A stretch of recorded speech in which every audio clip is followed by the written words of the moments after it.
Muy buenas tardes para España y Portugal y buenos días especialmente hoy para los que nos seguís desde todos los rincones de América Latina.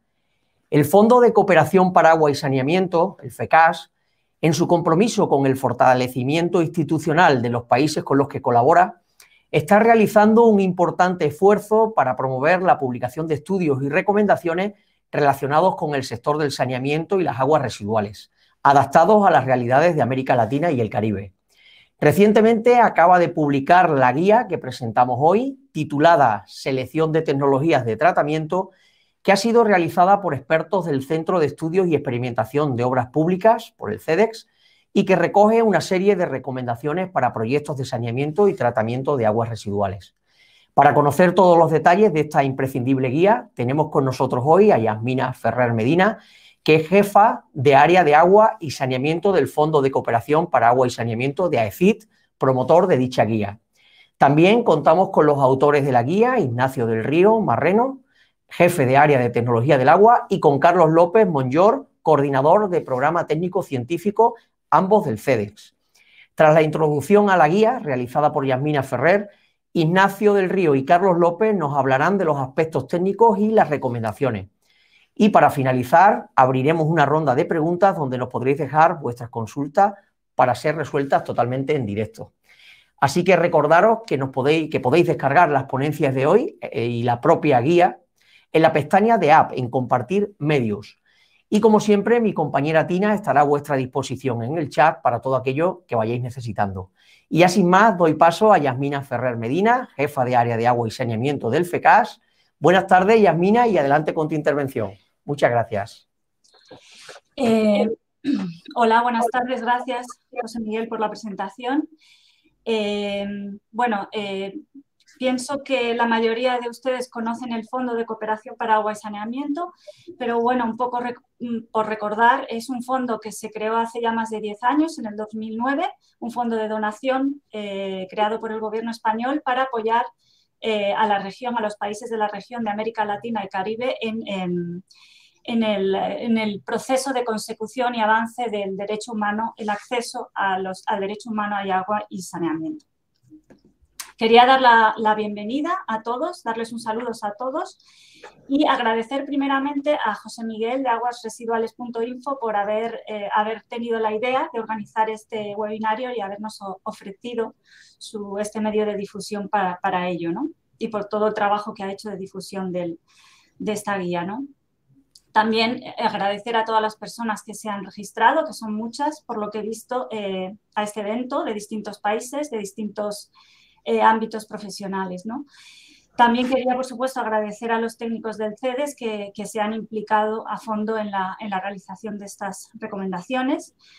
Y bueno, decir también, incidir en que el CEDES es un organismo especializado en el sector que lleva muchísimos años ya colaborando con el Fondo de Cooperación para Agua y Saneamiento.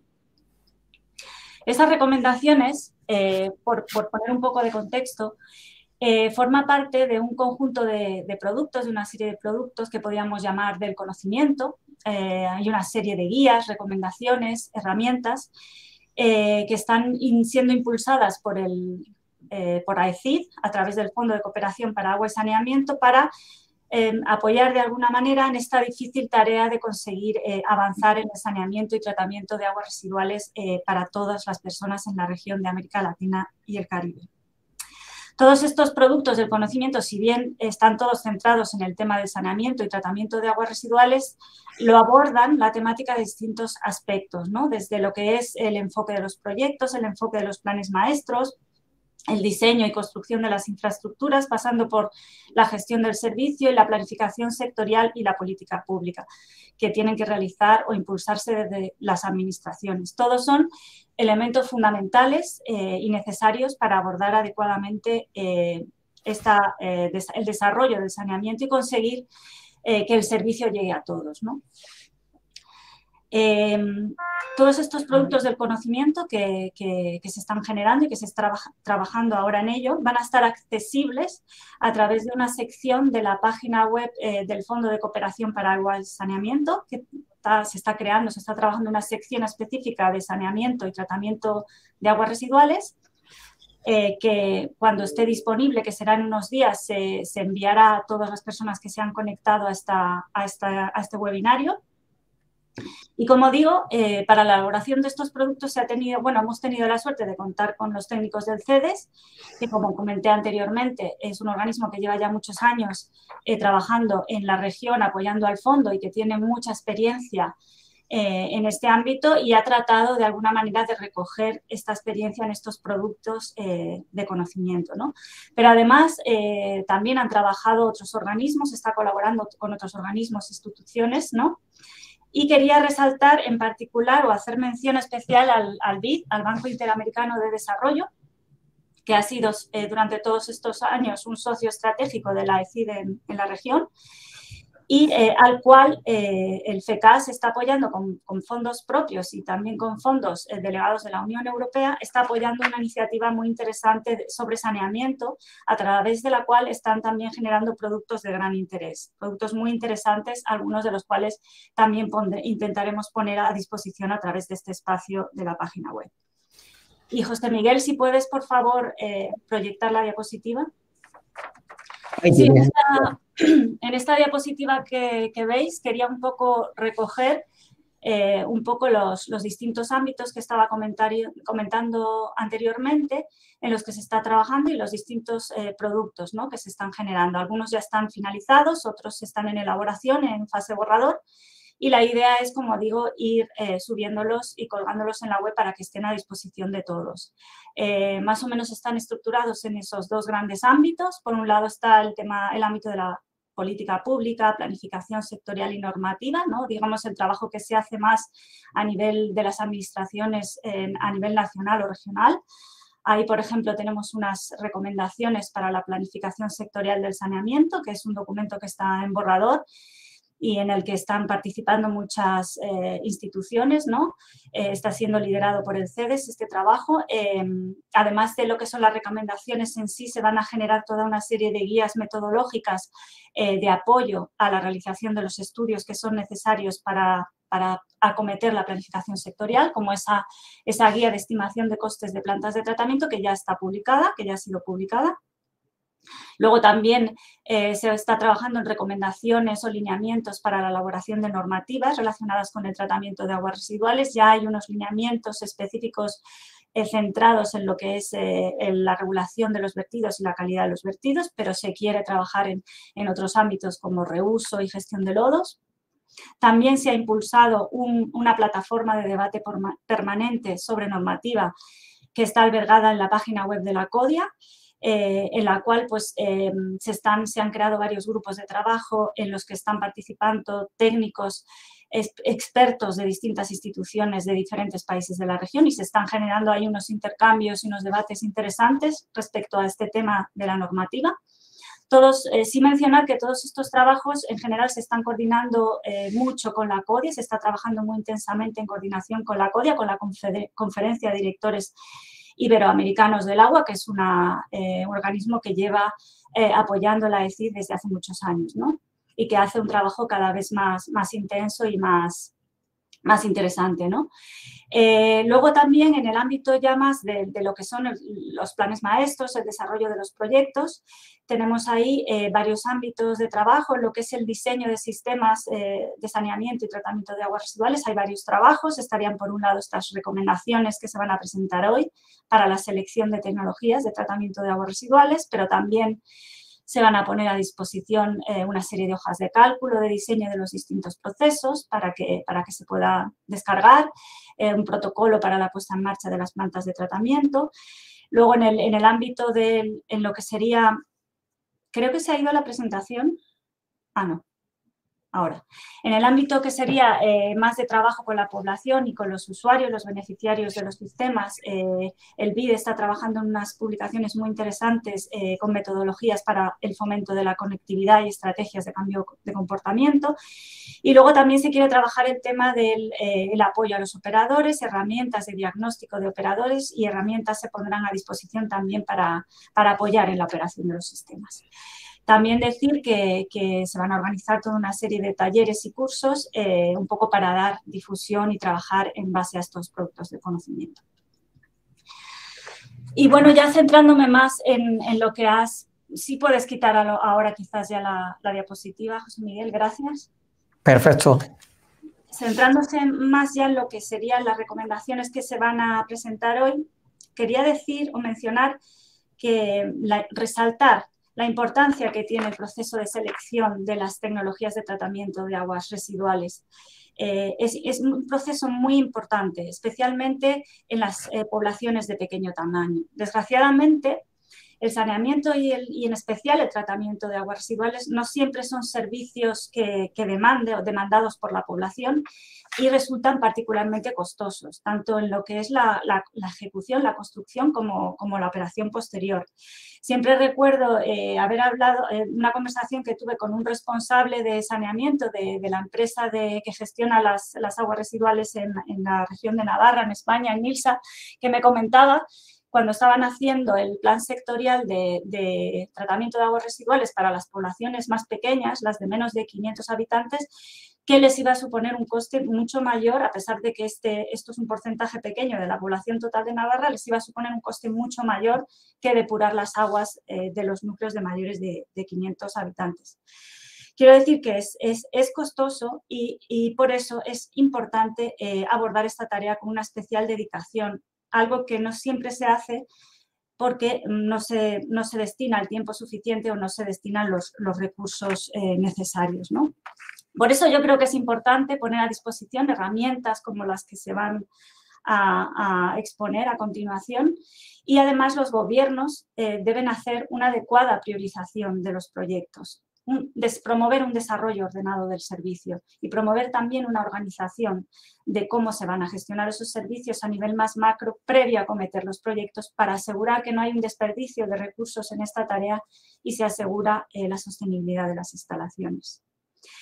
Estas recomendaciones que ha generado el CEDEX, existen otras guías sobre esta temática. El propio CEDEX ha trabajado ya o ha abordado este tema en otras guías previas, pero quizá resaltaría de esta que van a presentar que es bastante más detallada, entra muy en detalle en los distintos procesos de manera muy ordenada y sistemática y explicando por qué esa metodología, por qué hay que atender a esos criterios y además ahonda mucho en todos los aspectos relativos a la sostenibilidad, ¿no? Que ya he comentado que es fundamental tener en cuenta.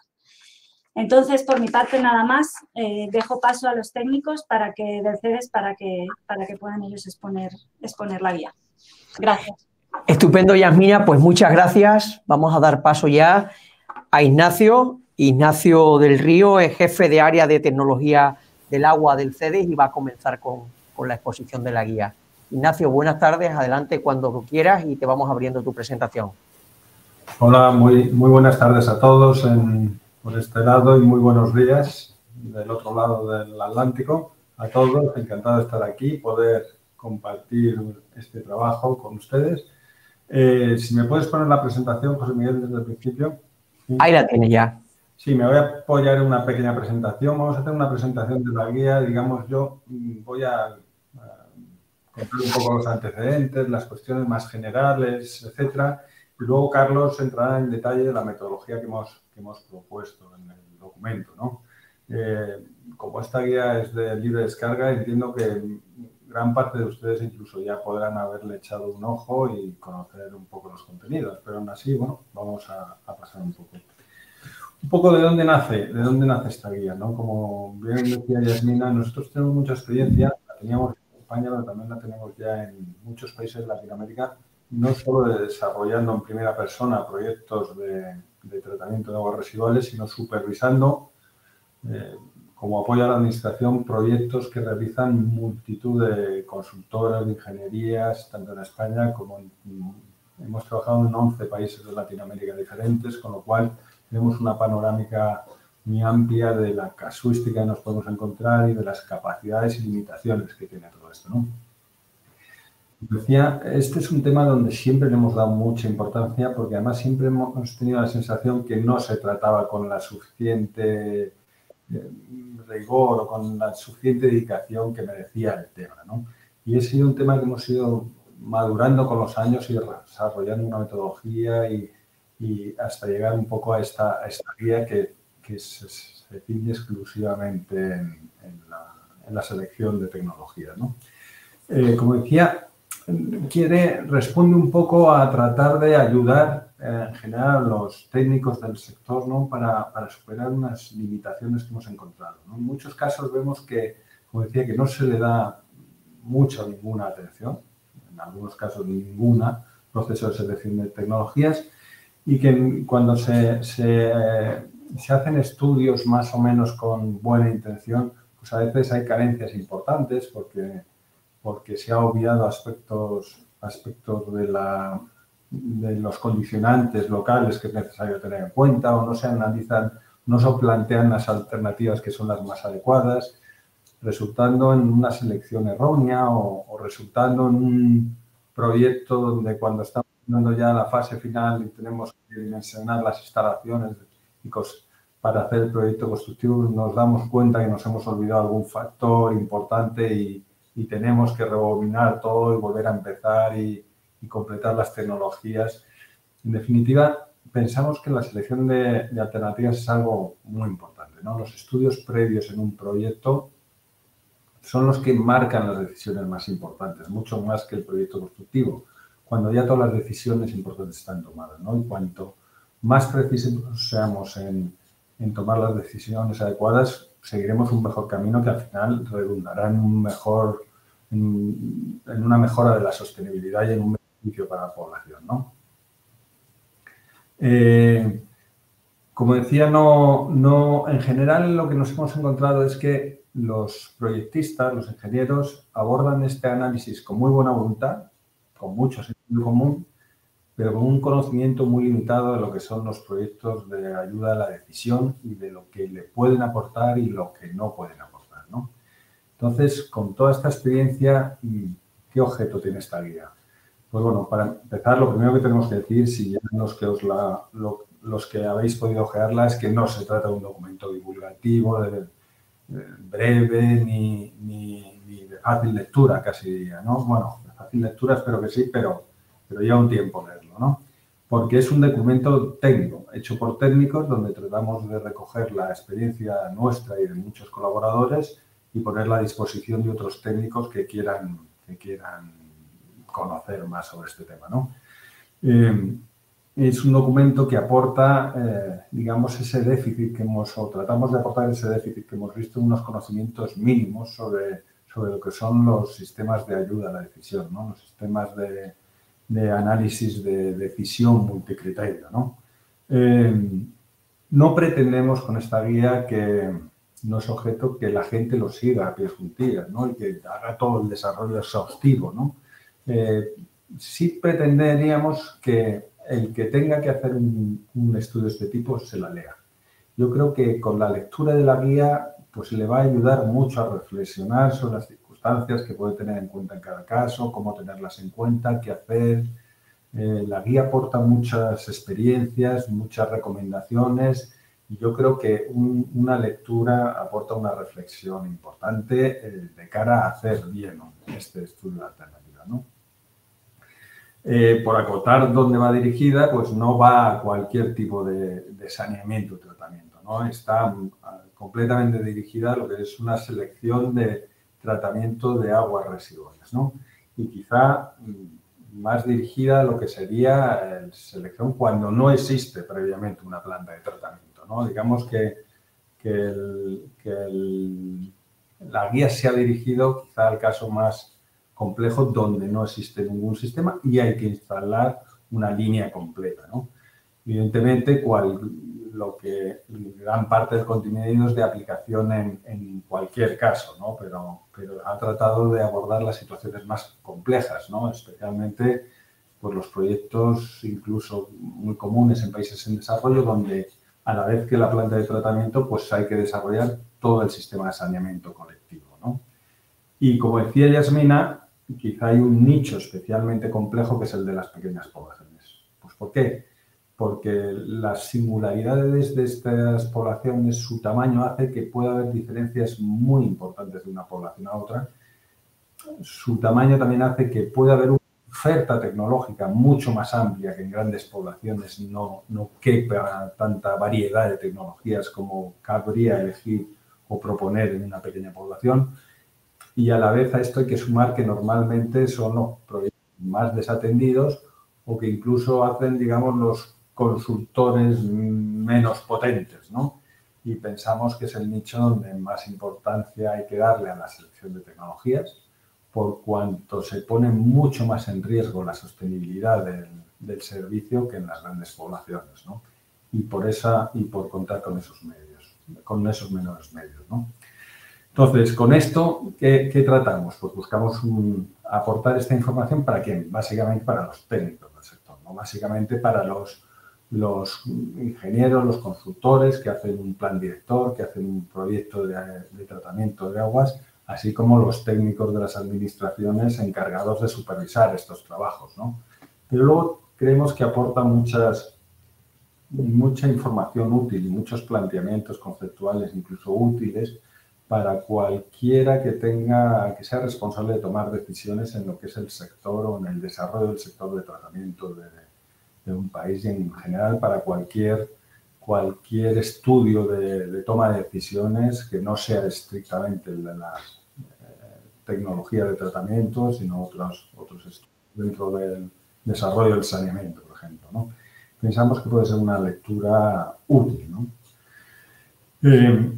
Lo que no propone esta guía es lo que quizá en algún caso alguien puede buscar, ¿no? ¿Dónde voy a buscar la página donde ven el guión, donde viene la receta universal para ya aplicar? No me leo nada y aplico esto, ¿no? De hecho, la guía es contraria a eso, ¿no?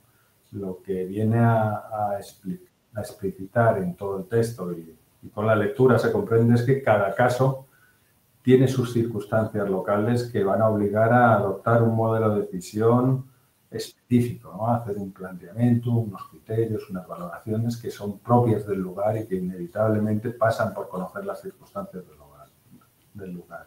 Entonces, lo que plantea la guía es precisamente que se hagan estas reflexiones profundas y trata de ayudar a conformar esos modelos de ayuda a la decisión para cada caso concreto, ¿no? Bueno, como digo, la guía, si la han podido ver, se estructura básicamente en dos partes fundamentales. Una que aborda las cuestiones generales, que son el capítulo primero y cuarto, ¿no? Donde hay unos capítulos de introducción al principio, y luego dos capítulos que entran en materia pero de una perspectiva más general, ¿no? Que es analizar todo el contexto, el análisis de alternativas, donde está y las cuestiones que hay que tener en cuenta dentro de ese contexto, que entraré un poquito yo en mi presentación en ello, y luego lo que son los aspectos básicos de los análisis de decisión multicriterio, ¿no? De los modelos de ayuda a la decisión que se utilizan y cuáles son los más típicos y por qué, ¿no? Pensamos que esta información es muy útil, es muy breve, es un capítulo breve, pero pensamos que es didáctico y por lo menos le va a permitir al consultor especialista en tratamiento de aguas, que solo sabe tratamiento de aguas, en ya sentirse con cierto conocimiento, respaldo y saber de qué puede disponer y lo que aportan realmente esos sistemas, ¿no? Con esa intención está hecho.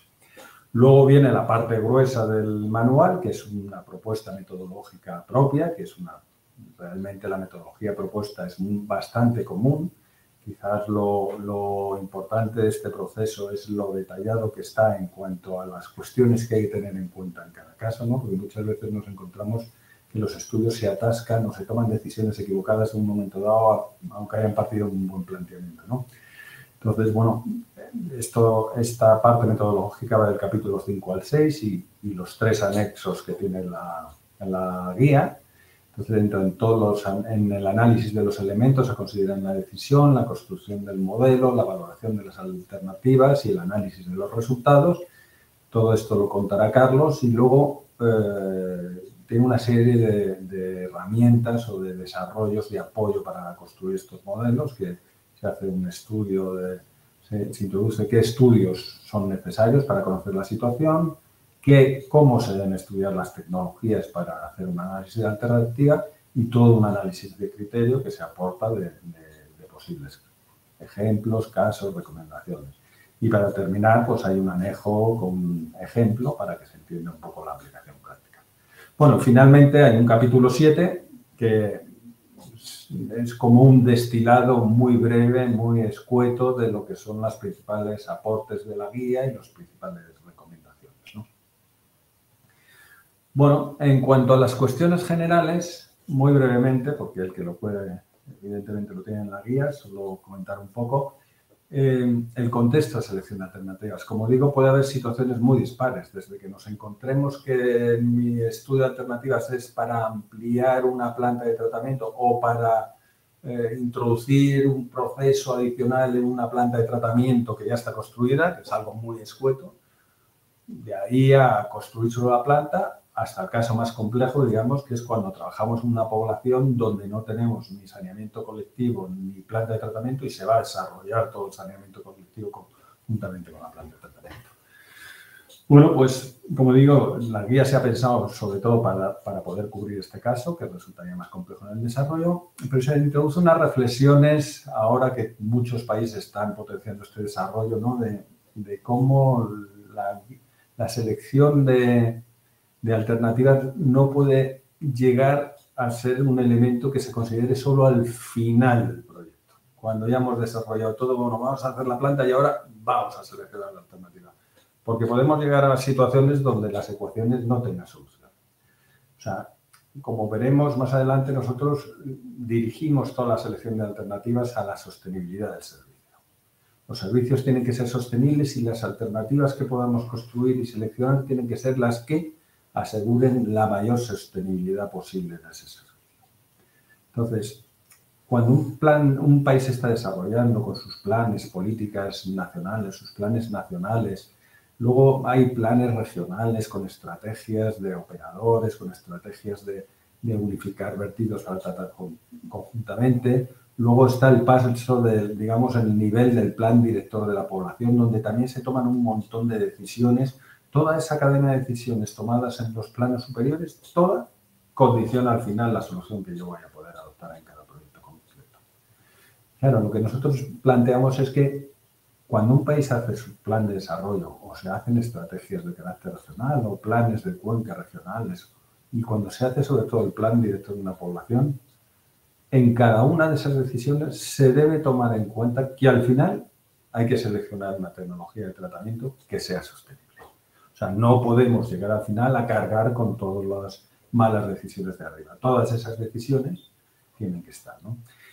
Este capítulo entra también en analizar cómo el estudio de alternativas de tratamiento se relaciona con otros estudios, ¿no? Cuando estamos haciendo un plan director de una población, pues las decisiones que tomamos, si incluimos las zonas industriales, si no las incluimos, si incluimos las aguas pluviales, si no las incluimos, si desarrollamos por fases o desarrollamos todo conjuntamente, todo eso al final va a condicionar el tipo de tratamiento que tengamos que hacer y, por tanto, la selección de las tecnologías, ¿no?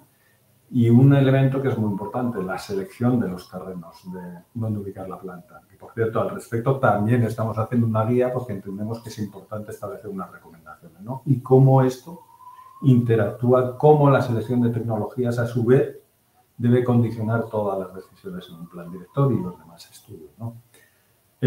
Bueno, sin entrar en más esto ya lo pueden consultar. Digamos, el otro aspecto que hemos abordado de carácter general es por qué los sistemas de apoyo a la decisión, ¿no? Las virtudes que tienen los sistemas, lo que aportan y lo que no aportan, que también es interesante conocer, ¿no? Las herramientas de análisis de decisión multicriterio, ¿no? ¿Por qué son necesarios? Bueno, pues normalmente cuando tenemos... ¿Por qué tenemos que apoyarnos en un tipo de herramientas de estas? Cuando tenemos un problema multicriterio, normalmente pues, se presentan objetivos y criterios y factores que pueden ser incluso contradictorios. O sea, a mí me pueden pedir, tienes que eliminar nutrientes en una planta de tratamiento y a la vez tienes que reducir el consumo energético. Pues claramente son objetivos contradictorios, ¿no? Porque los sistemas de nitrificación y desnitrificación van a consumir más oxígeno, más energía y a la vez tengo, ¿no? O sea, ¿qué quiero decir? Cuando yo tengo que analizar alternativas o puedo tener poco espacio, pero necesito que sea una instalación barata, o puedo evitar molestias por olores, pero a la vez ser un sistema... Puede haber toda una serie de factores que normalmente, pues, como digo, pueden ser incluso hasta contrapuestos unos a otros. instrumentos, ¿no? Y lo raro es encontrar una alternativa que sea la más favorable en todo, que puede ser, ¿no? Pero es raro, ¿no? Entonces, al final, analizar una alternativa y quedarnos con una alternativa a otro supone adoptar un compromiso entre un grado de cumplimiento de los objetivos y de los factores en mayor o menor grado de una a otra, ¿no? Y todas estas situaciones son demasiado complejas en factores, en elementos que intervienen para poder tomar estas decisiones de un modo intuitivo, ¿no? Necesitamos sí o sí una herramienta de apoyo. Y esto es lo que aborda todo el campo del análisis de decisión multicriterio, ¿no?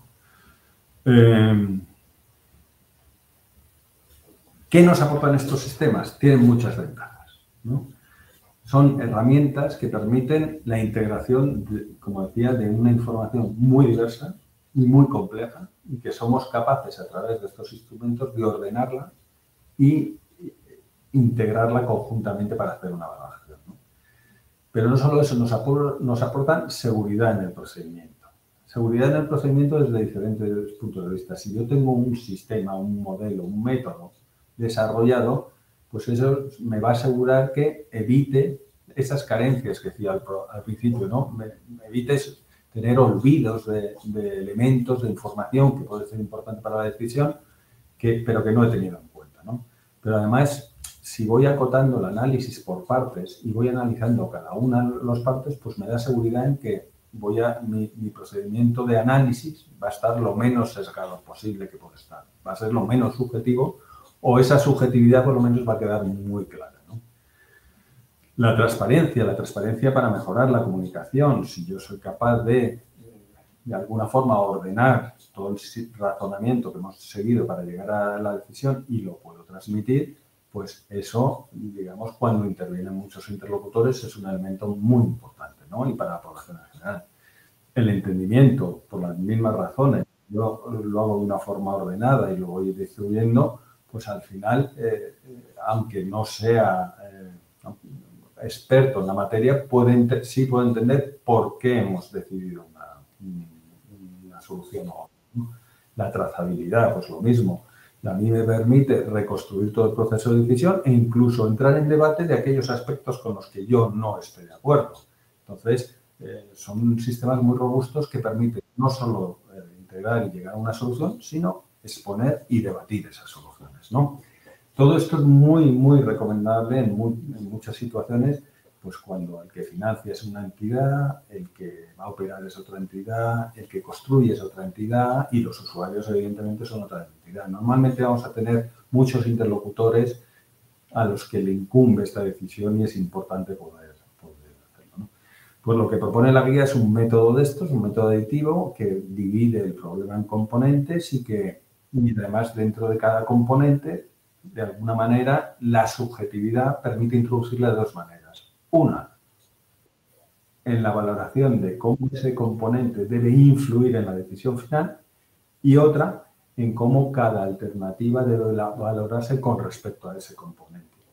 El desagregar ya en estos dos planos de decisión y de valoración en el ya está acotando por casillas un poco la subjetividad y permite un análisis mucho más coherente.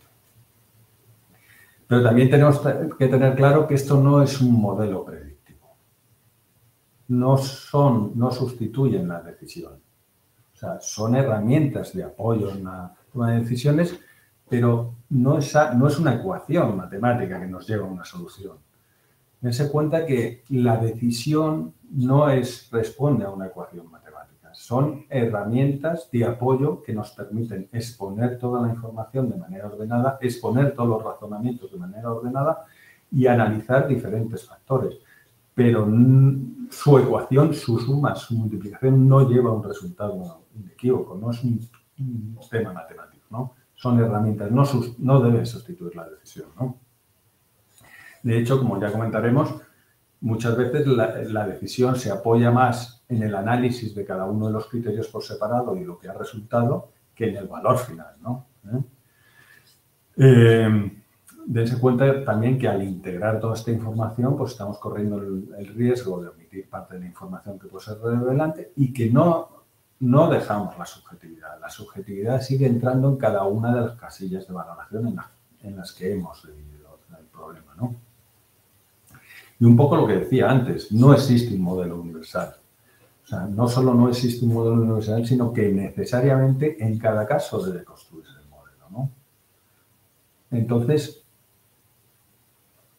esta guía lo que propone es, y lo que ayuda es a dar recomendaciones y a transmitir un poco la experiencia que hemos tenido para que se puedan valorar diferentes escenarios, diferentes situaciones donde puede ser más adecuado construir el modelo de una manera, de otra manera, agrupar los criterios de una manera o de otra, ¿no?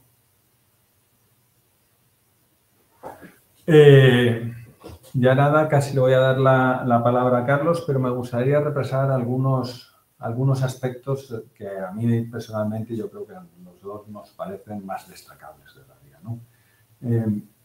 La guía, muchas veces las guías, por facilidad del técnico, tratan de llegar a eso, a una receta, a un método muy escuetito, muy fácilmente explicado, donde casi no hay que pensar y facilitar, ¿no? Nosotros pensamos que eso, bueno, pues está bien, que se conozca, pero hay muchas veces que no se consideran adecuadamente unos aspectos en estas guías, ¿no? Como es la identificación de los estudios previos necesarios y la necesidad de cuándo tenemos que hacer esos estudios para tener toda la información disponible, ¿no?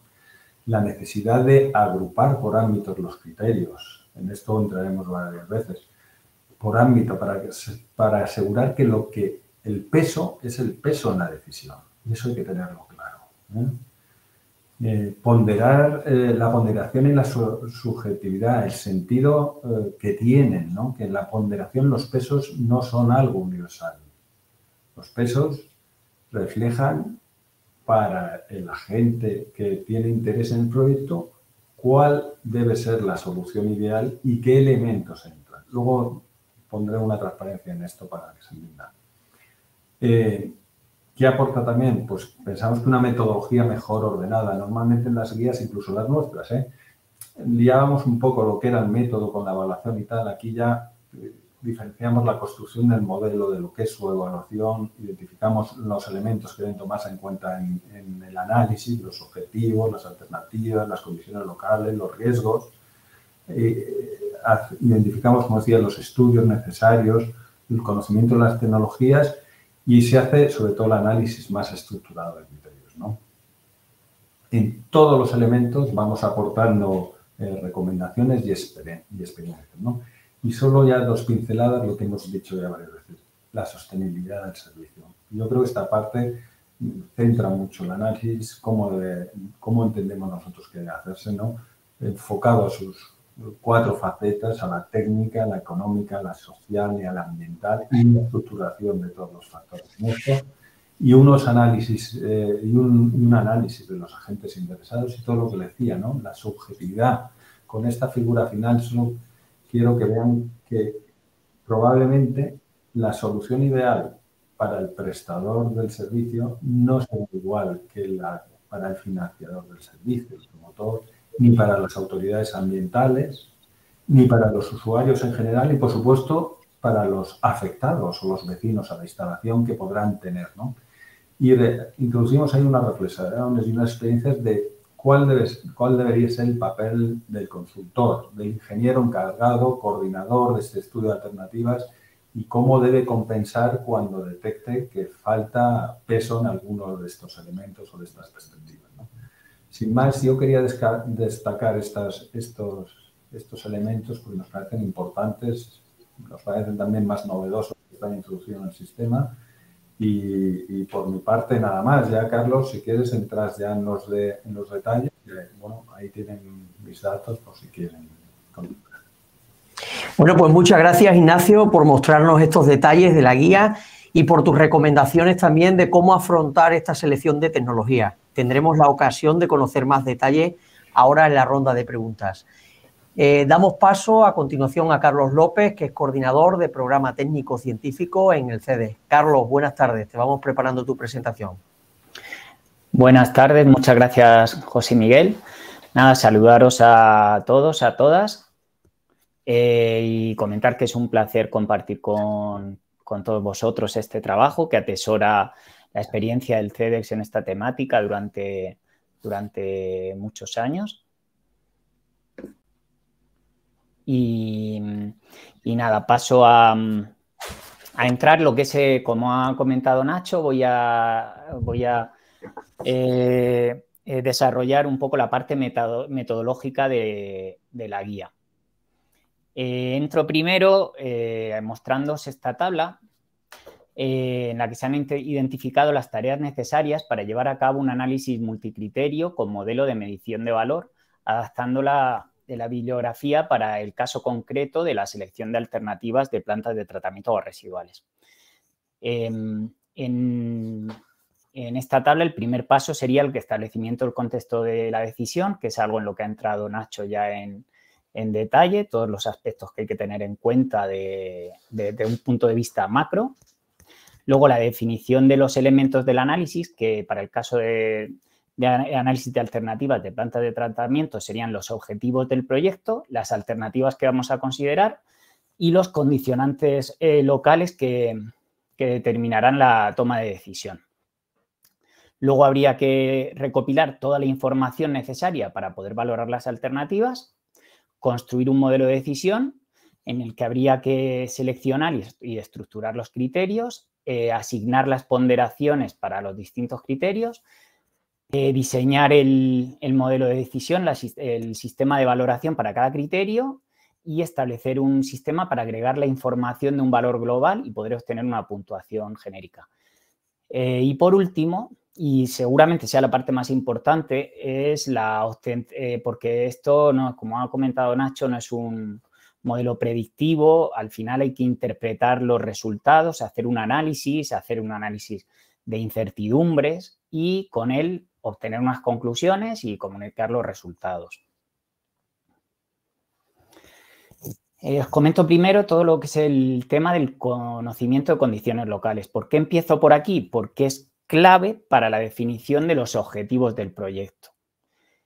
Y es por donde ahí que hay que empezar. Y también porque es muy, muy importante que este estudio del conocimiento de las condiciones locales se realice antes del estudio de alternativas.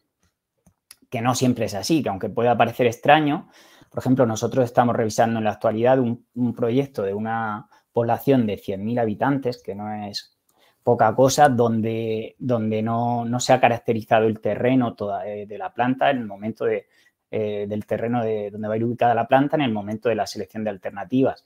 En otros casos nos hemos encontrado con situaciones donde no estaba no se conocía la ubicación exacta incluso de la planta de tratamiento y os podéis imaginar esto lo que luego implica que se hagan estudios de alternativas que no sean válidas, que se inviertan muchos recursos y que no sirva para nada y retrasen el proyecto. Como os podéis imaginar, este conocimiento de condiciones locales va a estar va a depender de la información que haya disponible y lo vemos en el anexo 1 de la guía, es donde se detallan estos estudios. Estos estudios están enfocados desde una perspectiva del análisis de alternativa. No es un análisis exhaustivo de los estudios previos que hay que hacer en el proyecto de depuración, sino orientados a lo que los que serían requeridos para el estudio de alternativas en concreto.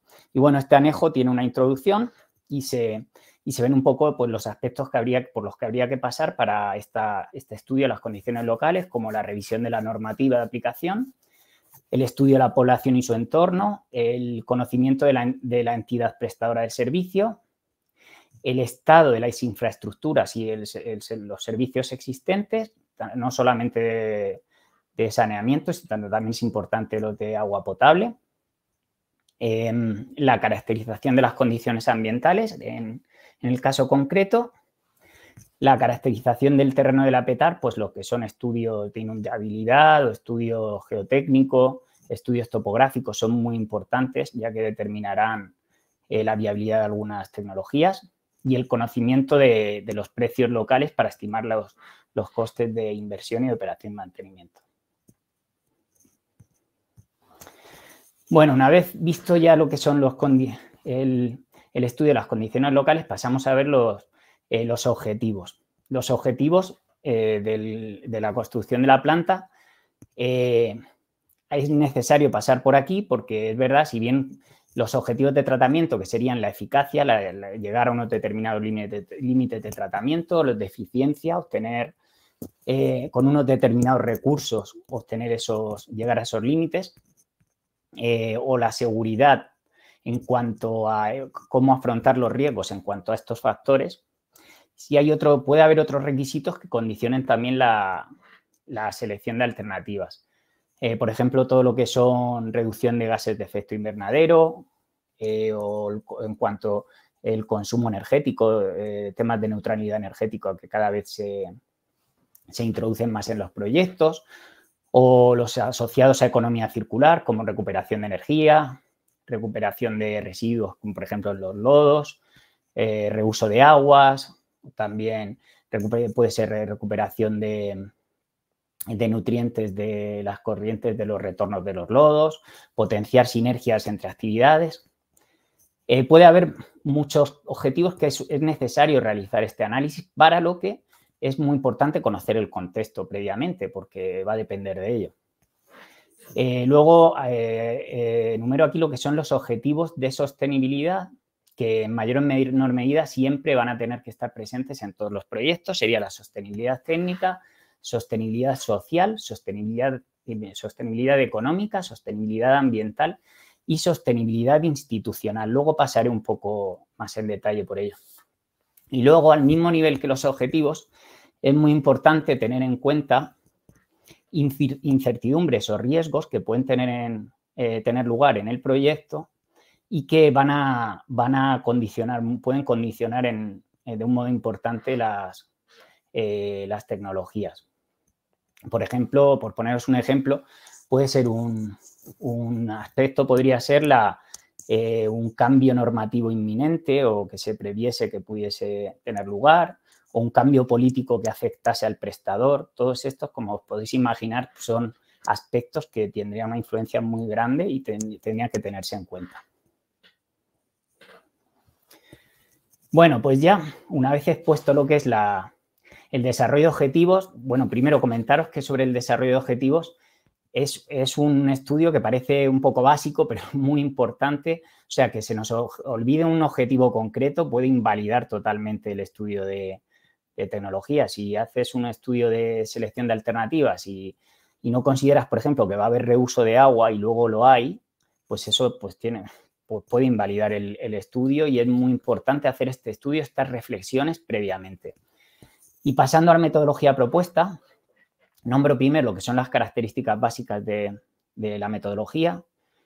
Tiene en cuenta que los criterios para selección de alternativas de planta de tratamientos pueden ser muchos y muy diversos, que es necesaria, que hay una infinidad de tecnologías de tratamiento de aguas residuales, y es importante hacer una reducción de ellas para que sea manejable el estudio, que consideramos que es fundamental hacer un diseño básico para poder valorar las alternativas que se consideren que pasen en la primera fase del estudio, que se requiere la definición de un modelo de decisión que abordaré más adelante, y que es muy conveniente utilizar medios informáticos por la complejidad que conlleva este modelo de decisión.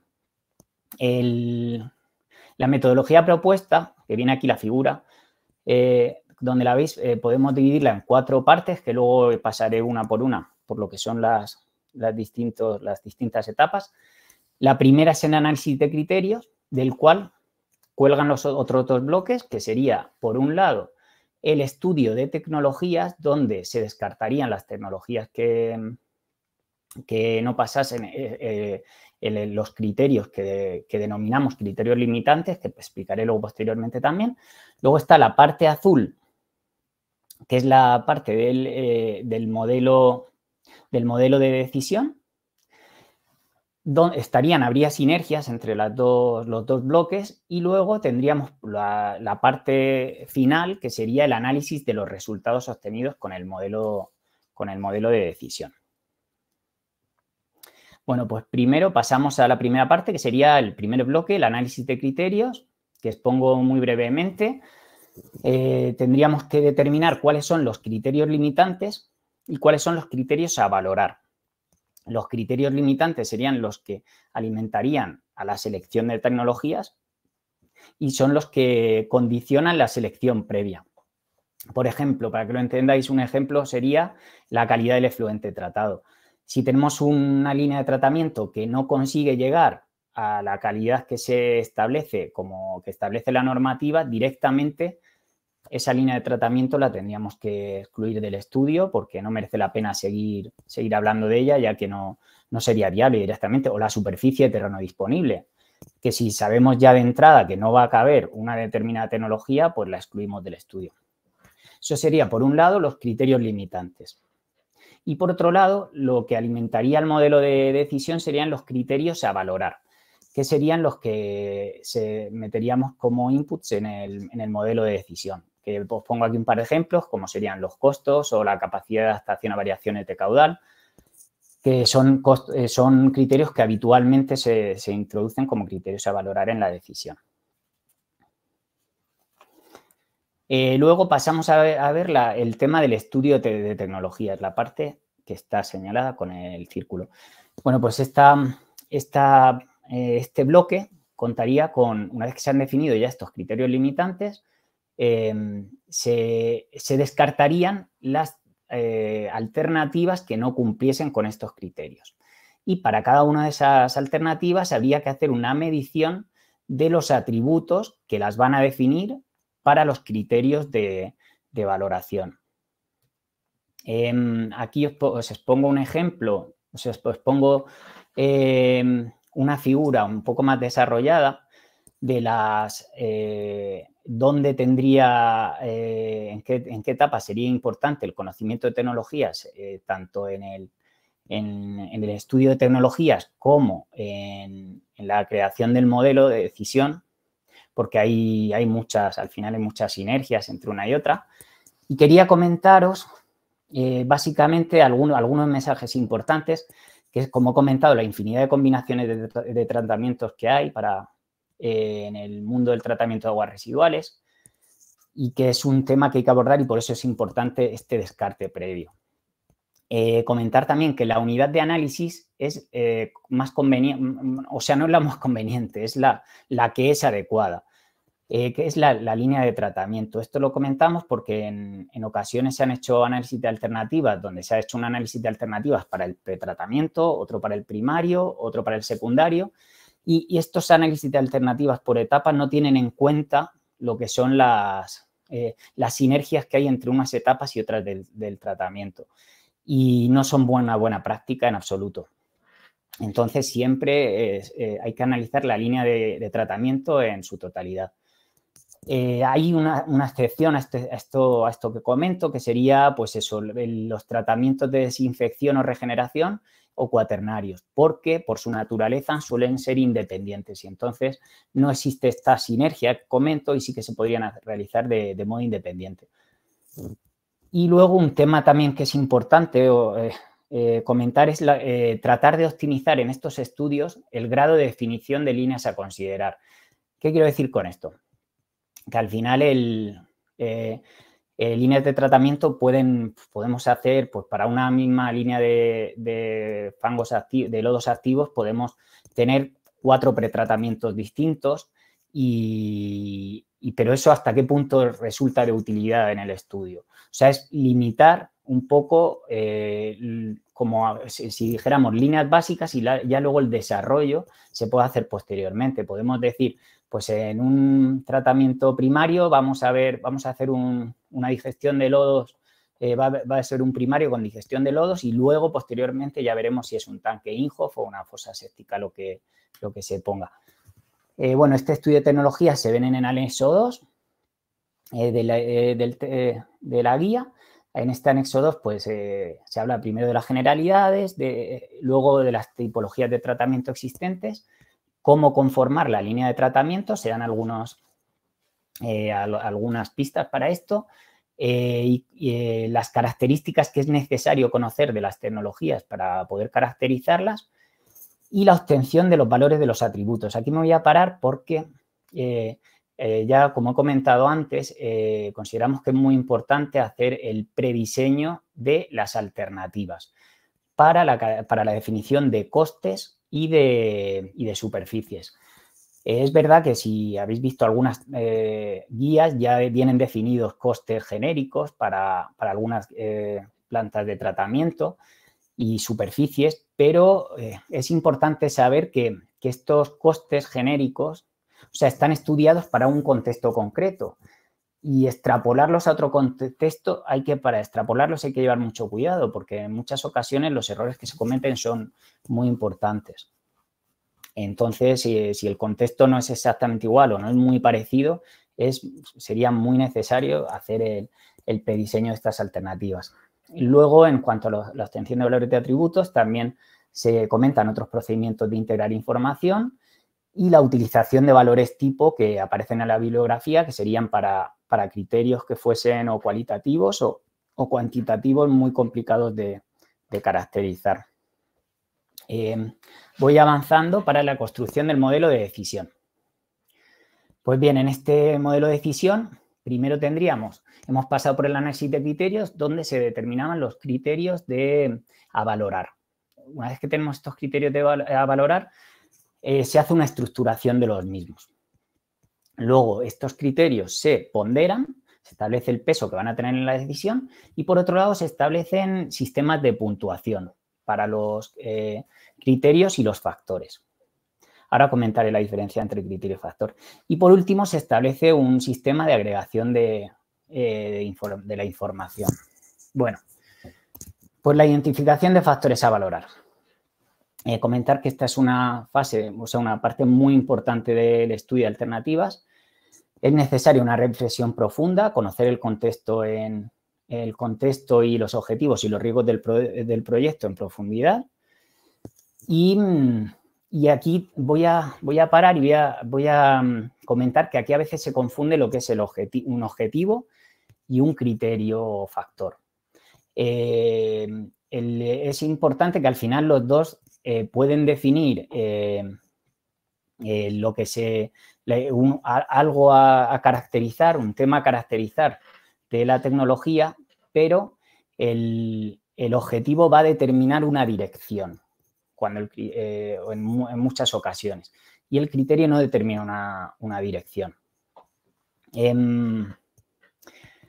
También en lo que son los proyectos de PETAR, los criterios pueden ser muchos y muy variados. O por ejemplo, en otros casos de otras decisiones estarían mucho más tasados. Por ejemplo, el caso de la compra de un auto, de un coche, tendríamos que, pues bueno, prácticamente la totalidad de las personas que van a comprar un coche, pues cogerían lo que es el costo, el consumo, la estética, la fiabilidad. Son factores que son universales.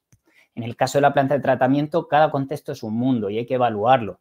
Os voy a poner el ejemplo, por ejemplo, del caso de una planta de tratamiento que fuese a ir ubicada al lado de una central térmica y que uno de los objetivos de la municipalidad es valorizar el calor residual de la central térmica. Pues eso sería obviamente un criterio. ¿Qué capacidad tiene para valorizar el calor la planta de tratamiento? Pero eso en ningún listado, porque es algo muy atípico, vais a encontrar ese criterio.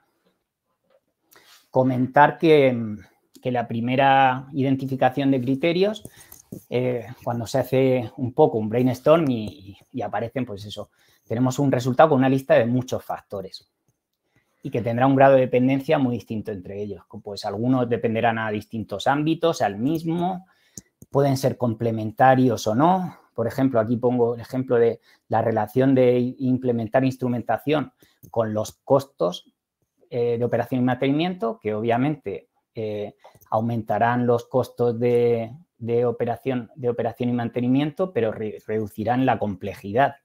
O sea, al final hay costes que en este caso no serían complementarios o pueden estar contrapuestos, por ejemplo, superficie requerida y costos de operación y mantenimiento. Por ejemplo, las tecnologías extensivas que ocupan más espacio, pero reducen los costos de operación y mantenimiento. Todo esto os lo cuento porque al final el modelo de decisión lo que tratará es de incorporar todos estos criterios que se definan de la mejor manera posible. No hay, como ha comentado antes Nacho, no hay una receta universal, hay que evaluar cuál es la mejor manera de plasmarlo y a comentar aquí que la estructuración es un aspecto clave.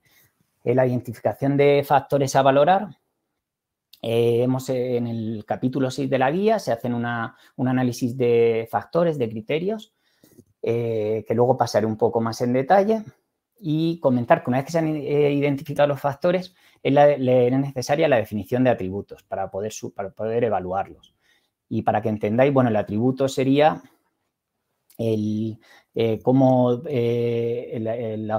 obtención de cómo poder para la variable con la que poder valorar un criterio concreto. Por ejemplo, para emisiones de gases de efecto invernadero podríamos valorarlo bien con la potencialidad de emisión de gases de efecto invernadero, que sería cualitativo, que podríamos obtenerlo en una tabla de alguna guía genérica, o el cálculo de emisiones de CO2 equivalente, que sería cuantitativo y habría que calcularlo. En cuanto a la estructuración de los factores, comentar primero que el objetivo sería aportar coherencia, claridad y sencillez al proceso y facilitar el entendimiento de la decisión y, como ha comentado Nacho, la ponderación, que es algo que tiene que ser una ponderación de consenso. Es importante que los distintos agentes interesados puedan entenderla y esto facilita la comprensión. No hay reglas genéricas en la estructuración, dependerá del contexto y la perspectiva del técnico que elabore el modelo de decisión. No obstante, nosotros hemos hecho una propuesta de criterios generales a considerar. Primero, una cosa que nos comenté que es importante es la diferencia entre criterio general y factor. Nosotros hemos llamado factor a lo que son los aspectos que podría tener influencia en la decisión. Y criterio general sería un grupo de factores que tienen un mismo ámbito, una misma naturaleza. Entonces, los criterios generales que consideramos genéricos que proponemos son los condicionantes del tratamiento, que serían consideraciones relativas a la eficacia de las instalaciones, los condicionantes de la construcción, que serían aspectos que determinen las posibilidades constructivas y su complejidad, la sostenibilidad técnica, que es trataría la capacidad del operador para realizar el mantenimiento físico, funcional y operativo de la instalación, la sostenibilidad económica, que iría asociada a la capacidad económica del operador, la sostenibilidad social, el grado de aceptación, concientización y compromiso por parte de los usuarios y la sostenibilidad ambiental, que abordaría las necesidades de generaciones futuras y del medio ambiente en general. Os pongo aquí el ejemplo del caso práctico que abordamos en el anexo 3 de la guía. ¿Por qué? Porque aquí queda bien claro que los criterios generales, aunque proponemos uno de un modo genérico, en el contexto concreto que se desarrolla este caso ejemplo, consideramos que era necesario cambiarlos, algunos de ellos. Y hay cambios muy importantes.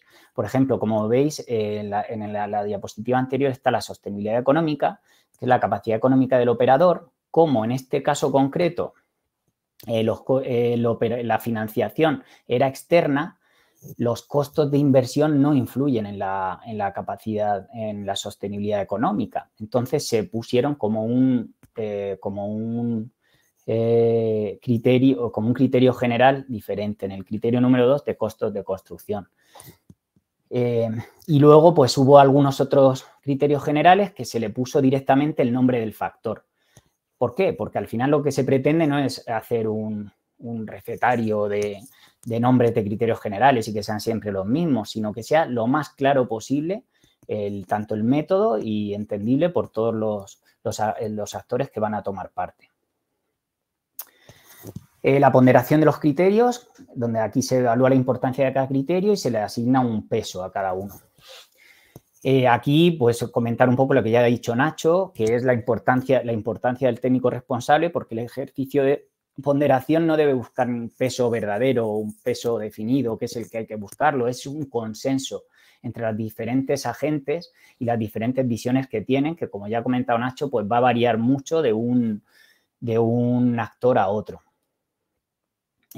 Comentar que la ponderación de criterios O sea, todo el método, pero en general la ponderación cuenta con una incertidumbre que es importante. Por un lado está la subjetividad, que ya hemos visto en las figuras anteriores. Por otro lado está la interdependencia de criterios, que también le aporta una subjetividad porque, por ejemplo, la sostenibilidad técnica y la sostenibilidad económica están muy relacionadas. Al final, si tú tienes dinero, tienes plata para tener una sostenibilidad económica, o sea, técnica solvente, pues es porque dispones de ese dinero. Y entonces, al final, el cerebro humano, cuando hay que ponderar criterios que están relacionados, a lo mejor tiende a dar menos importancia de la que se le debería dar y son temas que hay que tener en cuenta.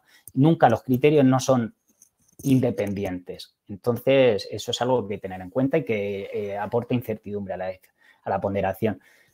Luego, los criterios quedan compensados porque hay algunos que al final, la toma de decisión, en la toma de la definición de la ponderación, cuentan con unos valores altos y otros bajos, lo que puede hacer que se compensen las valoraciones extremas, y eso a veces no refleja bien la decisión.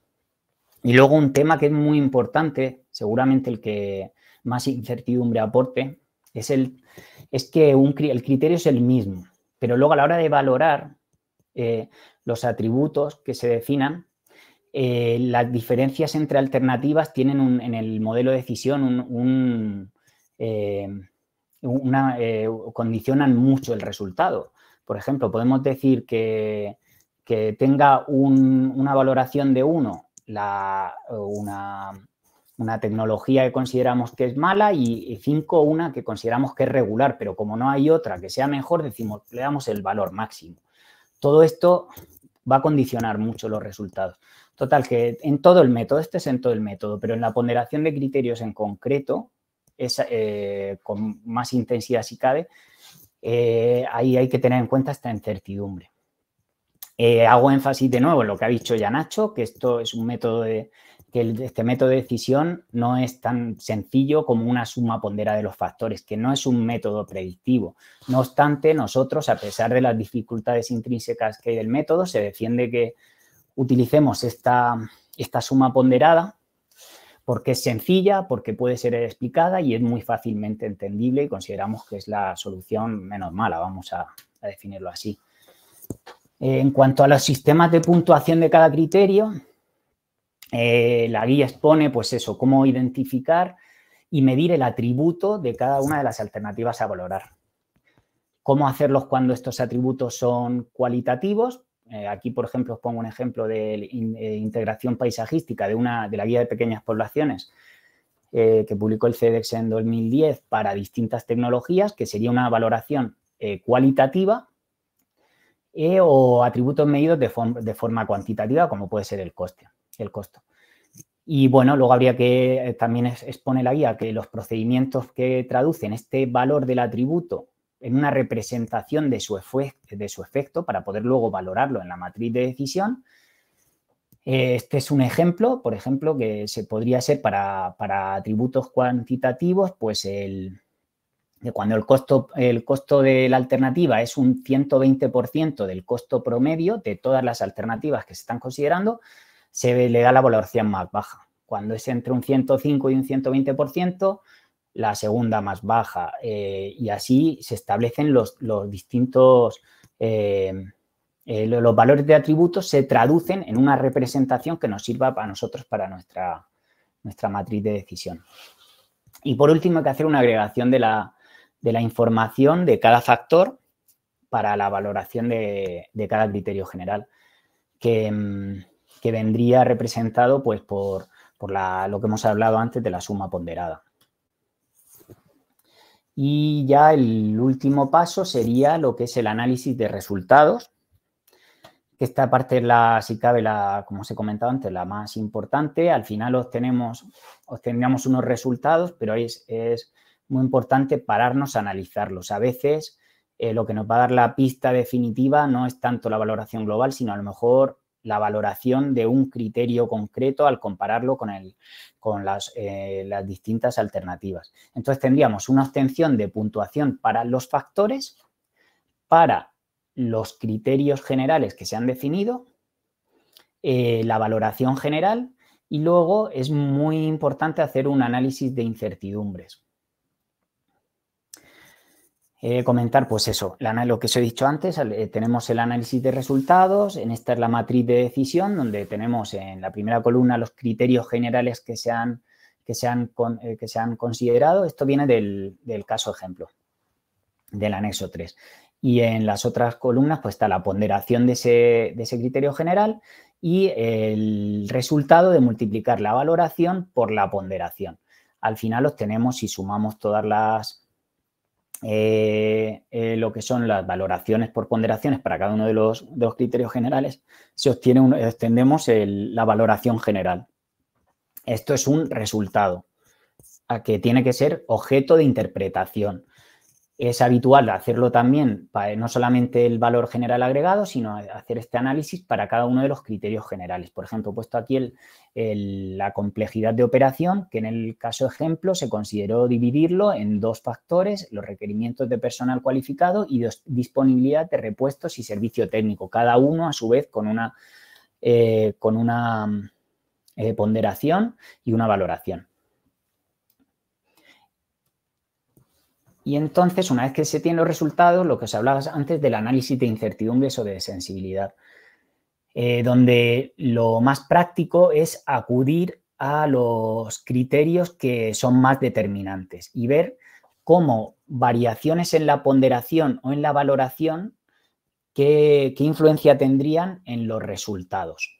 En este caso, otra vez de nuevo, el del anexo 3, el ejemplo, vemos que los costos de operación y mantenimiento se consideró que tendrían un 40% de importancia. Como veis, en la multiplicación de valoración por ponderación es lo que tiene más influencia en la valoración general. Entonces, pues aquí sería lo adecuado irse y decir, oye, a ver, vamos a establecer ponderaciones alternativas que pudieran ser también adecuadas dentro de un rango, obviamente. Se vería cómo se evalúa esta influencia. O, por ejemplo, en las valoraciones también. A lo mejor a la hora de establecer las valoraciones, pues siempre hay valoraciones genéricas. Normalmente es una escala del 1 al 5, pues decir, oye, si esto en vez de haberle dado un 3 le hubiera dado un 2, ¿qué hubiera pasado? Y ver cómo puede afectar. Y nada, bueno, esta es la misma diapositiva de antes. Solo comentar que no tiene por qué, que ya una vez realizado este análisis de incertidumbre se obtienen las conclusiones. No tiene por qué haber una única solución, puede ser adecuado perfectamente que hayan varias soluciones. Y que, bueno, el éxito en la aplicación de la metodología pues radica tanto en no radica tanto en el conocimiento de la misma, sino en la capacidad del técnico planificador para establecer adecuadamente los criterios de valoración, su ponderación, la valoración de las distintas alternativas frente a cada criterio de selección y para cada situación concreta. Y ya por terminando, ya doy paso a todo el tema de preguntas, voy a hablar así... Voy a exponer rápidamente el capítulo 6 de la guía, que es donde hacemos un análisis de criterios, un análisis pormenorizado de los criterios más habituales. Como hemos comentado, los criterios no hay una relación exhaustiva a la que agarrarse. Esto depende de cada contexto, pero bueno, hemos extraído los que son más habituales. Aquí pues ponemos tanto los criterios de valoración como otros que pueden ser limitantes solamente. Y pues eso, hemos hecho, pues, en condicionantes del terreno tuvimos en cuenta la calidad requerida al efluente, la calidad requerida en el lodo, que en ocasiones es también un condicionante, las variables ambientales más habituales, que son la temperatura del agua o la altitud, las características del agua a tratar, como pueden ser la concentración de algunos contaminantes o de BBO también de entrada, que puede condicionar el tratamiento, o la variabilidad de carga o caudal, los condicionantes de la construcción, que serían pues eso, las características del terreno, que pues la superficie disponible, las características topográficas, las características geotécnicas, la inundabilidad, son aspectos que se tienen que tener en cuenta como criterios. Y luego la disponibilidad de elementos necesarios para la construcción, como materiales o tecnología, equipos necesarios. La sostenibilidad técnica sería otro criterio general y los factores que consideramos serían la complejidad de operación y mantenimiento o la accesibilidad de equipos de repuesto y mantenimiento especializado. La sostenibilidad económica, como la hemos definido antes, que es la capacidad del operador, metemos aquí los costos de construcción, pero depende si la financiación es externa, ya no sería sostenibilidad económica los costos de construcción, habría que considerarlos como otro criterio diferente. Entonces, los costos de operación y mantenimiento, que podían desglosarse en consumo energético, producción y características de los lodos y opciones para su disposición. Por otro lado, la sostenibilidad social, que incluiría pues, la aceptación por parte de la población, la aceptación por parte del prestador del servicio, impactos potenciales sobre la población, como pueden ser ruidos, olores o impacto visual. Y por último, el último grupo de criterios, de criterio general, sería la sostenibilidad ambiental, que hemos incluido pues, algunos de los aspectos que normalmente se tienen en cuenta como factores, que serían la emisión de gases de efecto invernadero, el balance energético para los temas de neutralidad energética, la valoración de lodos y la reutilización de aguas. En este capítulo 6, para cada uno de los factores que he comentado anteriormente, se expone la descripción, el análisis se incluye la descripción de la razón de ser de este criterio y sus características más importantes. Y se analizan sus dos facetas. Por un lado, respecto a la importancia que podría tener ese factor en el análisis, cómo evaluar la ponderación, se dan algunas recomendaciones. Y respecto a cómo la tecnología responde a ese factor para identificar cuáles serían los atributos más adecuados a utilizar y los métodos que podrían ser mejor para puntuarlos. Para eso, pues, acudimos a algunas guías de referencia, a distintas guías y se establecen, pues, algunas evaluaciones genéricas para algunos aspectos, para otros son aspectos, se hacen evaluaciones cuantitativas. En este caso concreto que os pongo aquí es el que voy a exponer, es el de las variaciones de caudal, donde se pone, pues eso, para distintas tecnologías. Esto está extraído de la guía boliviana, que se publicó en 2021, la guía de tratamientos boliviana, y que para distintas tecnologías se evalúa de un modo cualitativo cómo es la tolerancia a variaciones de caudal de distintas tecnologías. Pues aquí tenemos pues, opciones que sean muy tolerante a variaciones de caudal, que tenga una tolerancia regular o una tolerancia buena o muy buena.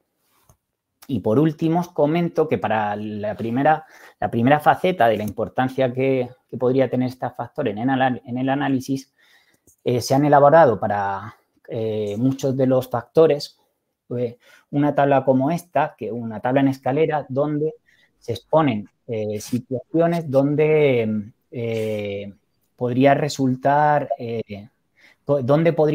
muy importante la ponderación, en qué contextos podría resultar muy importante, en cuáles podría resultar importante, en cuáles influye en la decisión y en cuáles resultaría intrascendente este criterio. Esto obviamente son temas genéricos y dependería de un caso a otro, pero en este caso concreto pues tenemos, pues eso, cuando son pequeñas poblaciones es muy importante, cuando no dispone de laminación de caudal previa y esto. Y bueno, les dejo aquí el contacto por si que necesitáis cualquier cosa y nada, agradeceros a todos y dispuestos a responder a vuestras preguntas.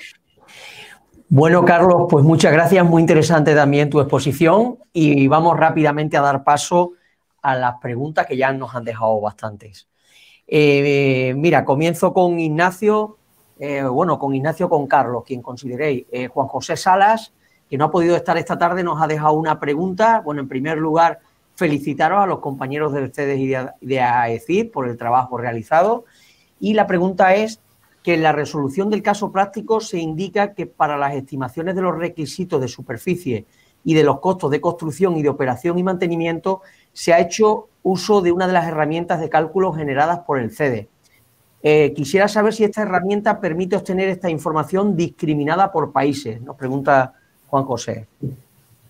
No sé quién de los dos le puede contestar. ¿Quieres, Nacho, darle tú? Bueno, como queráis.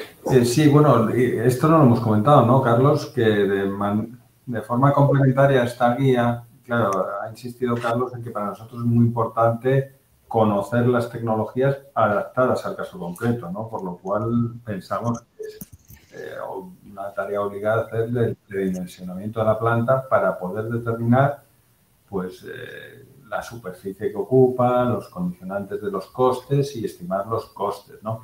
Entonces, estamos desarrollando unas herramientas de prediseño de cada una de las tecnologías. Hay muchas ya desarrolladas que se van a colgar conjuntamente con esta guía también para libre descarga. Ahora mismo no está habilitada la web de la EFI, no se pueden descargar, pero se irán descargando. Y la idea es colgar todas estas herramientas, que son básicamente las herramientas de prediseño de cada una de las tecnologías, incluso de prediseño de las líneas completas que se puedan conformar, y luego una estimación de las superficies ocupadas y una estimación de los costes, ¿no? Quizá eso tampoco lo hemos comentado mucho. Una de las carencias que hemos visto también que determina mucho el análisis de alternativas es que se estiman los costes de manera diferencial para cada una de las tipologías de tratamiento, ¿no? Lo que pretendemos con estas herramientas es dotar de unas herramientas de cálculo.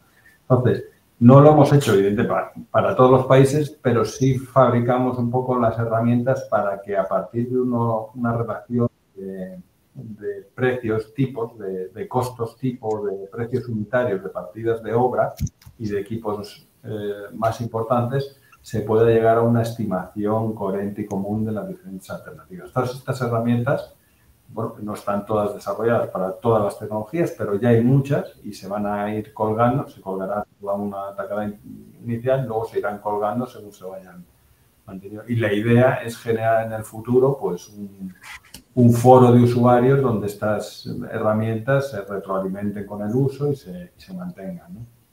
Perfecto, Ignacio, yo creo que queda contestada, gracias. Carlos nos pregunta, Enrique, ¿en qué apartado del anexo 1 se incluye el estudio del historial y caracterización del agua a tratar? A ver, no hemos entrado muy en detalle en esos aspectos porque al final, a ver, en la caracterización del agua a tratar, nosotros, por ejemplo, la abordamos en la guía de los protocolos de funcionamiento que se publicó el FECAS en 2021 y ahora mismo pues tendría que ver exactamente, sí que se aborda, pero muy superficialmente.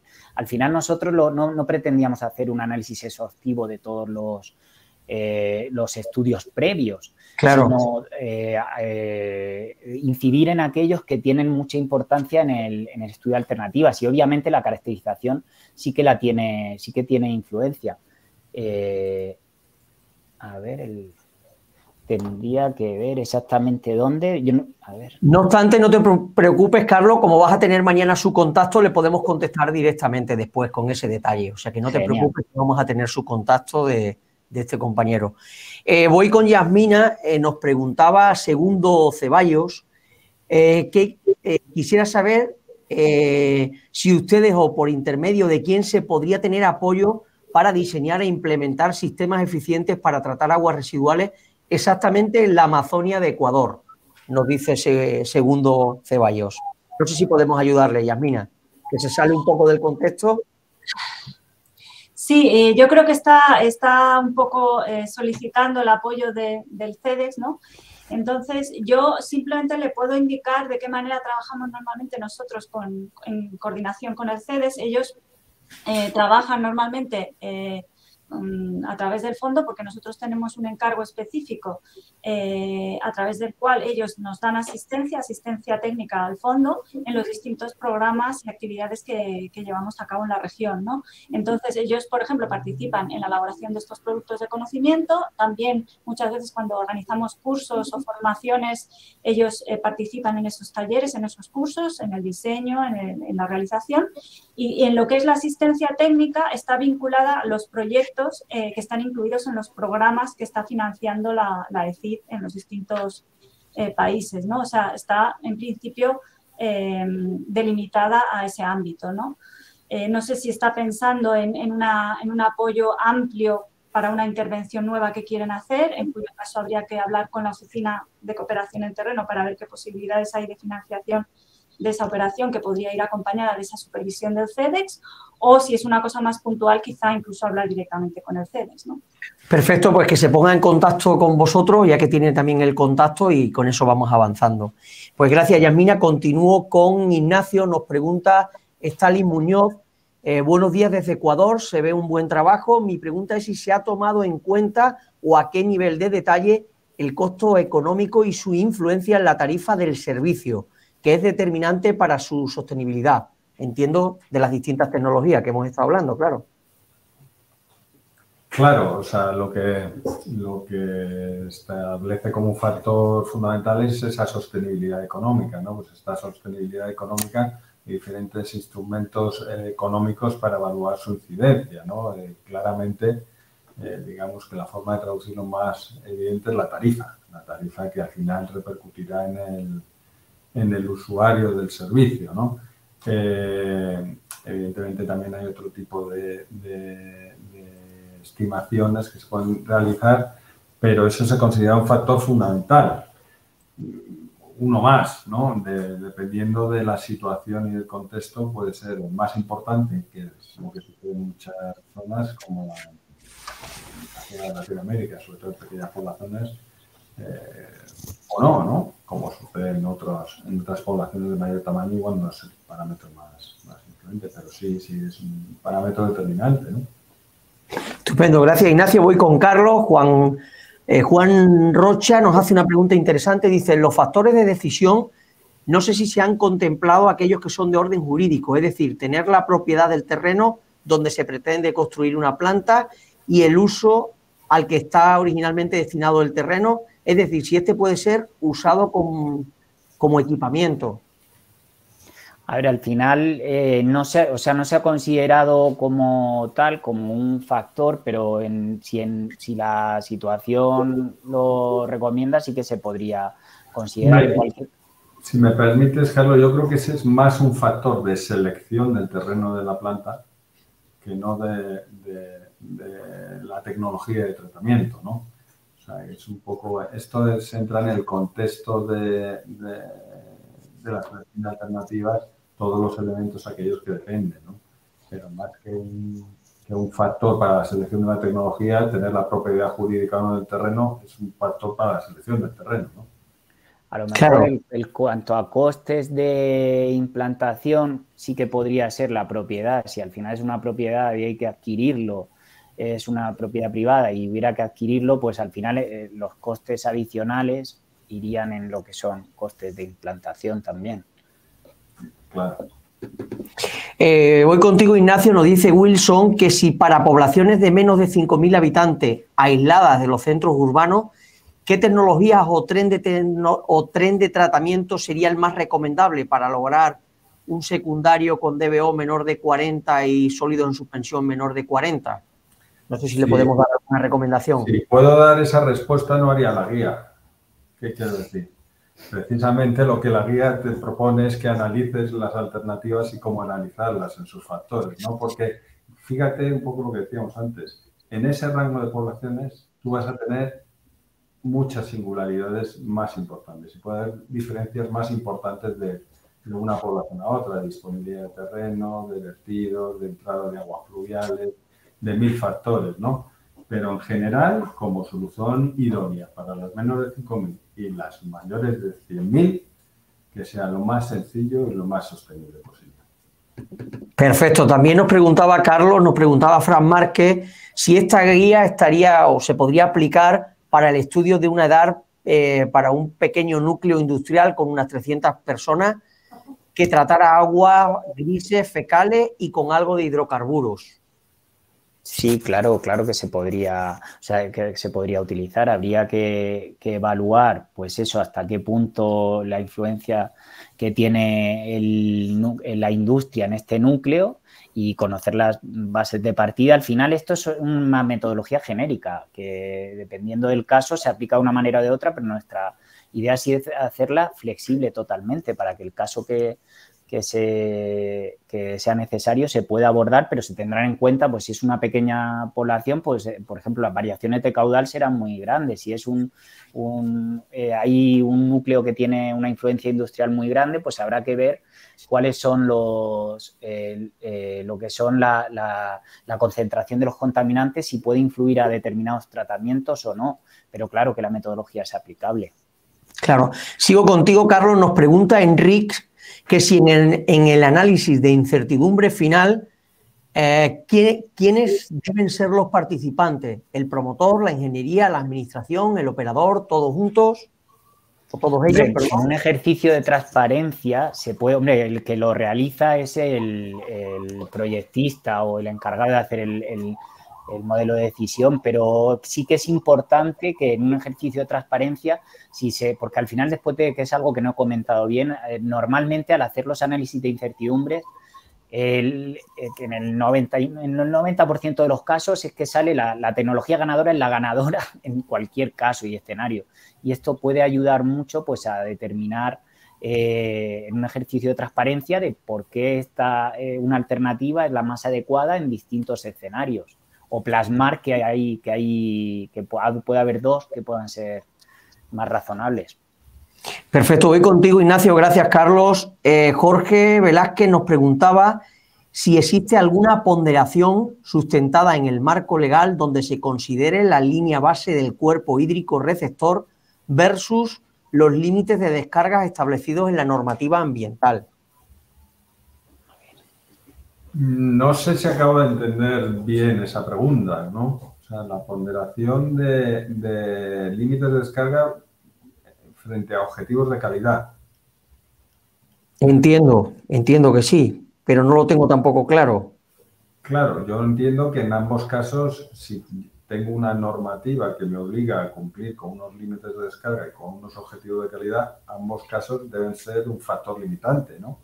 Las alternativas que yo introduzca en el análisis tienen que ser capaces tanto de atender esos límites de descarga como de atender los objetivos de calidad que se impongan en el medio. Pero si no estoy respondiendo adecuadamente, por favor que nos lo indique. Perfecto, gracias, Ignacio. Wilson nos preguntaba que uno de los aspectos más difíciles de valorar antes de iniciar un proyecto es el coste de referencia. ¿Dónde se podría obtener una guía para el análisis de una edar en pequeños núcleos? No sé si le podemos aconsejar la del CEDES, la guía de pequeños municipios del CEDES o alguna otra guía.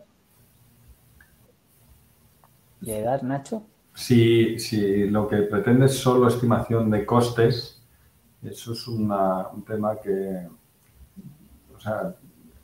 hay que desarrollar en cada caso concreto un poco con las circunstancias locales, ¿no? Lo que nosotros hemos encontrado es que una pendiente, una topografía, una geotecnia condiciona completamente el coste de las tecnologías locales y en cada caso de manera distinta los distintos tipos de tecnología. Si quiere tener una noción de costes genéricos de tecnologías, pues eso es un ámbito más de estimaciones de carácter general. Eso también lo hemos tratado en otra guía, pero más enfocada a la planificación. Nos hemos desarrollado un poco el tema de las curvas de costes y cómo desarrollarlos, pero eso no todos los países las tienen desarrolladas, ¿no?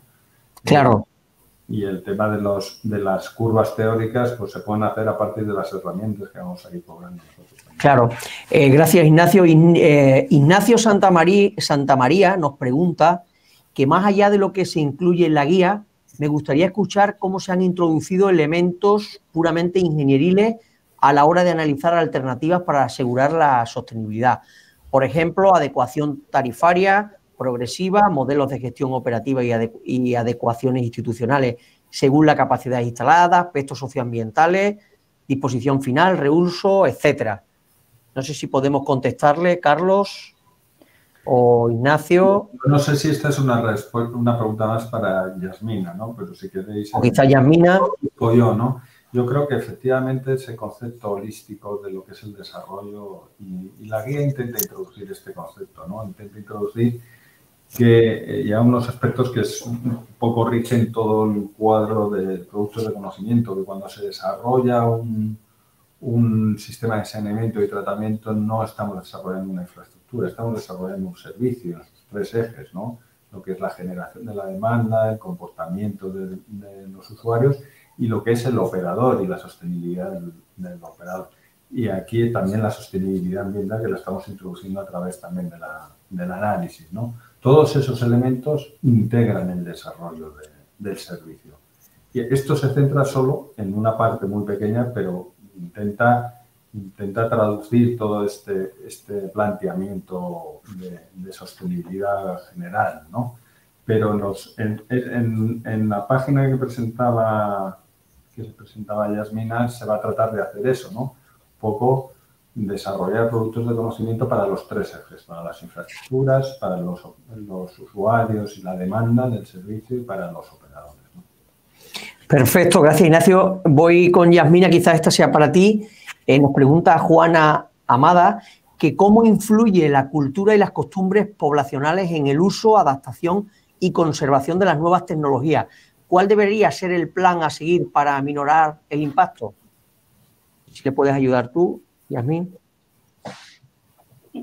¿Me puedes repetir la pregunta? No... Sí, era Juana Amada nos dice que cómo influye la cultura y las costumbres poblacionales en el uso, adaptación y conservación de las nuevas tecnologías. Sí. ¿Cuál debería ser el plan a seguir para minorar el impacto? Sí, efectivamente, el tema de la cultura, las costumbres, es un aspecto también fundamental en los proyectos, ¿no? Independientemente de que en este estudio de alternativas se hayan planteado unos criterios generales o unos factores generales que hay que tener en cuenta, siempre en todos los proyectos hay una parte de trabajo con las comunidades, con trabajo con la población, en lo que es fundamental, pues tener en cuenta su participación, la participación de la población, ¿no? en todo el proceso, ¿no? Sobre todo cuando trabajamos en pequeñas poblaciones y en zonas rurales, ¿no? Entonces, ese es un ámbito que se trabaja en toda la fase del proyecto, desde la concepción del mismo hasta el diseño final, ¿no? Y un poco enlazando también con la pregunta anterior del tema tarifario, cómo se puede vincular, ¿no? Yo creo que precisamente en este estudio de alternativas sí que se puede detectar a lo mejor que a lo mejor puede haber dificultad para implantar un sistema de tratamiento en alguna determinada población, incluso aunque sea un tratamiento sencillo, ¿no? Porque no haya la capacidad o los recursos, y en esos casos hay que seguramente tomar medidas en lo que es el proyecto a nivel de trabajo con la municipalidad, con el operador, incluso con administraciones superiores para ver cómo lograr hacer sostenible el servicio en ese lugar, si es a través de subsidios, si es a través de un modelo de gestión diferente, ¿no? O sea que hay circunstancias en las que es necesario ir un poco más allá y trabajar en esos modelos de gestión y en esos apoyos adicionales que deben ser prestados por instancias o administraciones superiores, por decirlo así. Perfecto, yo creo que queda contestada Yasmina, gracias.